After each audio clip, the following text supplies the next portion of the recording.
Quando ele começa, os discípulos perguntam, Senhor, nos ensina a orar. Sabe como é que ele diz? Como você deve suportar o Pai? Suportar a Deus? Abba, Pai. Pai nosso. Você sabe o que quer dizer Abba? Abba é uma palavra hebraica que quer dizer paizinho. E às vezes nós falamos, não, é o Deus Todo-Poderoso, Tu é o Deus do Universo, Tu é o Eterno, Tu é o Deus grande. Sabe como é que Deus quer ser tratado por você? Paizinho. E às vezes nós ficamos com essa besteira toda, essa burocracia espiritual para chegar na presença de Deus. Tem outros que pegam aqui e começam a orar e começam, oh Deus Todo-Poderoso, aí muda a entonação da voz como se isso fosse mudar, como se Deus fosse ser tocado pela entonação da voz do cara da. Já viu essa molecagem? A pessoa, meu Deus Todo-Poderoso, Deus! Como se isso pudesse atingir Deus, como se Deus fosse mais tocado pela nossa fala bonita. É meninas. Sabe como é que Deus quer ser tratado com você? Chame ele de Pai. Até então, isso era inédito para eles. Hoje, graças a Deus, se popularizou isso. Nós tratamos Deus como Pai, mas naquele tempo não era assim. Quando Jesus tratou Deus como Pai, isso era um escândalo para os judeus. Até então ninguém era filho de Deus. Todos eram criaturas de Deus, servos de Deus, eram amigos de Deus. Agora você é filho. Olha como as coisas melhoraram na nova aliança. Olha só o que foi que Jesus fez por você naquela cruz. Antigamente nós éramos inimigos de Deus, nós éramos afastados de Deus. Existia uma célula riscada dizendo, olha, você tem pecados, seu destino é a destruição eterna, mas Deus chega para você e envia Jesus. E sabe o que acontece quando Jesus entrega o seu Espírito ao Pai? Você sabe qual é a primeira coisa que acontece? Há um terremoto e a Bíblia diz que o véu do templo se rasgou de alto a baixo. Se você não sabe a história da velha aliança, esse véu separava a presença de Deus dos homens. Existia um tabernáculo feito por Davi, onde existia o lugar santo, onde se fazia as ofertas, onde se fazia as orações, e dentro existia um compartimento separado por um véu grosso, mais ou menos de 3 metros, mais ou menos essa largura aqui, ó. E eles botavam Deus dentro de uma arca, a glória de Deus ficava lá dentro, e uma vez por ano, um sacerdote, ele ia com uns biribalzinhos, com um chucarinho, sininhos, nas franjas do vestido. Ele entrava na presença de Deus. Olha só como era a profecia. Uma vez por ano, para levar o pecado do povo, para fazer remissão, ele ia interceder junto a Deus, para pedir perdão pelos pecados do povo. Uma vez por ano. Ele entrava por dentro do véu, entrava em contato com o Santo dos Santos, com a Arca da Aliança, onde estava lá a glória de Deus, onde estava depositada a presença de Deus. Uma vez por ano ele tinha contato com Deus, assim por assim. Amém? Se ele tivesse impuro, a Bíblia dizia que ele era fulminado. Por isso que ele ia com sininhos, ia com a corda amarrada no seu corpo. Porque se o pessoal lá fora disse que parava o sininho, Deus não tinha recebido o sacrifício dele, ele estava impuro, ele puxava ele, já estava fulminado, morto.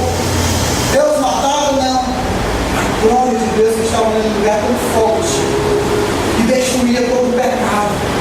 E se aquele não tivesse pecado, ele, por tabela, por assim dizer, era fulminado. Porque a glória de Deus não pode compactuar com o pecado. E se aquele homem tivesse pecado, ele era fulminado. Agora veja bem, quando Jesus rasgou o véu,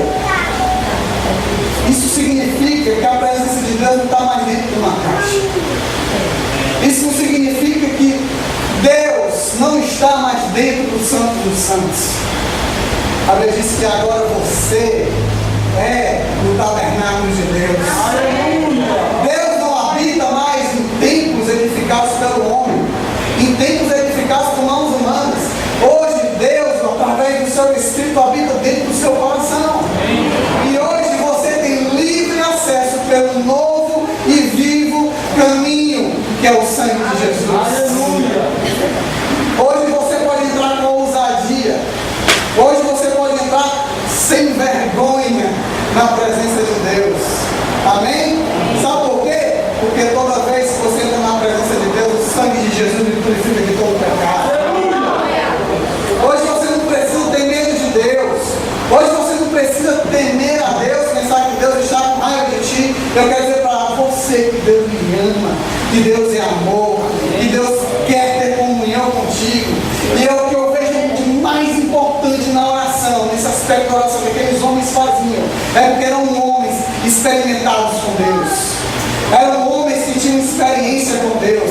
Eram homens que viviam com Deus. Eu pergunto a você, você tem gastado, tem investido seu tempo em oração com Deus, tem buscado a presença de Deus, tem orado em outras línguas, tem buscado a presença de Deus? Será que nós temos feito isso no nosso dia a dia? Não, Gustavo, não temos feito. Quem perde? Se eu não busco a Deus, o mais prejudicado sou eu. Sabe por quê? Porque Deus é galardoador daqueles filhos. Aleluia! Sabe o que é galardoador? É presenteador. Amém. Ele gosta de dar presentes para você. Amém? Amém? Eu tinha um padrinho, ainda tenho ainda, ele mora em Manaus. E toda vez que ele vinha para Fortaleza eu me alegrava. Sabe por quê? Porque o padrinho ia trazer presentes. E eu ficava com aquela expectativa, né? Ele morava em Manaus, era Zona Franca, e só trazia aquelas coisas importadas. Você não teve na Zona Franca? Trazia aqueles jogos, videogame, tem que guardar, é o novo, CCE. Eu dava lá o cartucho, deixa eu tomar um videogame, você tá. Isso também, os trenzinhos também. Eu criava uma expectativa tão grande de entrar em contato com esse homem, irmão. Sabe por quê? Porque eu sabia que quando eu entrasse em contato com ele, tinha um presente para me dar, ele estava não botando. Do mesmo jeito é Deus. Toda vez que você entra na presença de Deus, a primeira coisa que Deus me faz é me galar do batalhão. É me presentear, sabe por quê? Porque é um prazer dele. Quem é pai ou quem é mãe aqui? Qual o seu maior prazer? Qual o seu maior prazer? É dar tudo do céu? Eu conversando com um amigo meu sexta-feira, disse, Gustavo, você vai perceber o amor de Deus na sua vida. Você vai entender mais o amor de Deus quando você for pai. O Alexandre, Sérgio Mendes, depois do rato passei lá no aniversário dele. Me chamou lá para comer um pouquinho. Ele disse, Gustavo, quando você entender, quando você tiver filho, você vai entender o amor do pai. Ele disse, rapaz, eu quando era solteiro, eu comprava as coisas pensando em mim. Tudo eu pensava, se eu tivesse água com pão, tá bom. Mas depois que eu tive minha filha, tudo que eu faço é pensando nela. Me agradava. Quando ela fica doente, se eu pudesse tirar a doença dela e botar em mim, eu ficava. Ele disse que eu cheio d'água, cheio de lágrimas. Se ele tivesse, pensa uma coisa que me deixa mais triste, minha filha doente. Se ela tivesse com doença, se eu pudesse ter um poder assim, meu Deus, tira a doença dela e bota no meu corpo. Eu fazia isso. Depois que eu tive filho, eu entendi o amor de Deus. Comecei a entender mais o amor de Deus na minha vida. Amém? Eu acho que você que eu estou falando, vocês estão entendendo o que eu estou falando, né? Eu vou entender isso aqui no mês. Amém? Mas isso é Deus, meu irmão. Esse sentimento que você tem pelo seu filho é o mesmo sentimento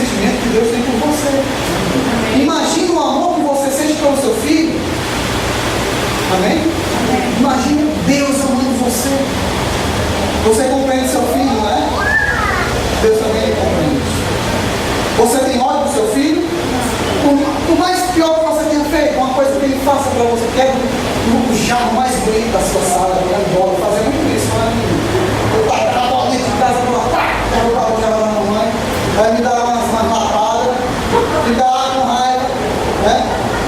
Mas ela nunca se encheu ódio.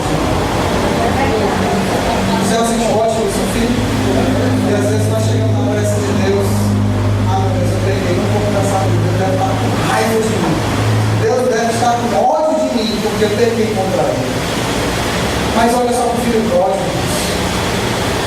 Quando Jesus fala sobre o filho pródigo, aquela parábola, né, que ele pede todas as coisas para ele, e vai para aquela terra distante e volta. Quando ele volta se arrependendo, o que é que o pai faz? Ele dá um chute na bunda dele? A Bíblia diz que ele recebe o filho de braços abertos, dá a melhor roupa, dá o melhor anel, mata o melhor boi, dá um churrasco, faz uma festa para receber o filho. E às vezes você fica com essa besteira de entrar na presença de Deus pensando, meu Deus, será que ele está com raiva de mim? Será que ele tem ódio de mim? Será que ele não sente a minha falta? Deus sente a sua falta. Deus quer ser seu amigo. Deus quer conversar com você. E é nesse dia a dia, você conversando com você, cozinhando, você lavando a louça, ou lavando a roupa, ou no seu